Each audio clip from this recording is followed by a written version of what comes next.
बिथांमोनहा ओरैनो 5 बोसोर बारहोबाय ससियेल मिडियानि गेजेरजोंल' बिथांमोनहा बुङो दि जोंनि बिटिआर हालामाव सान्थिया फैबाय प्रमद बर'नि दैदेननायाव दिनै जोङो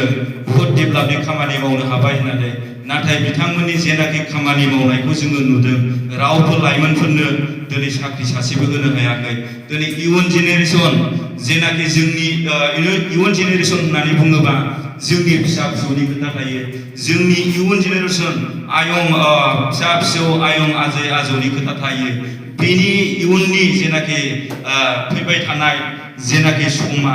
जोङो बे समखौनो माने मोजां खालामलांनो होननानैसो बे एटिपि पार्टिखौ जोनोम होदों मानो होनना बुङोबा दानि सरकारा बे इयुन जेनेरेसनखौ सिन्था खालामनो रोङाखै दासिमाव साननो रोङाखै बिसोरो गावसोरल' माने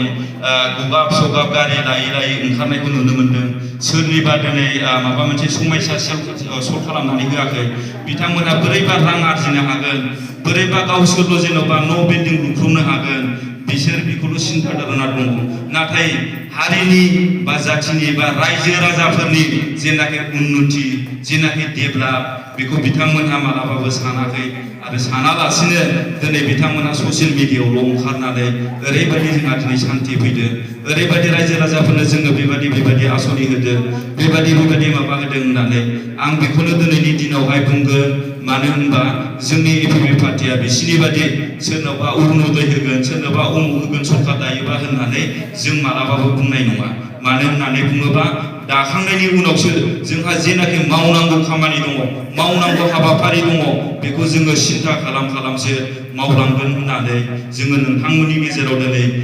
बे मेल बेखेवनायनि गेजेरजों आं नोंथांमोननिसिम खावलायनानै आङो बे मेल बेखेवनाय हाबाफारिखौ दोनथ'नाय जाबाय गोजोन्थों।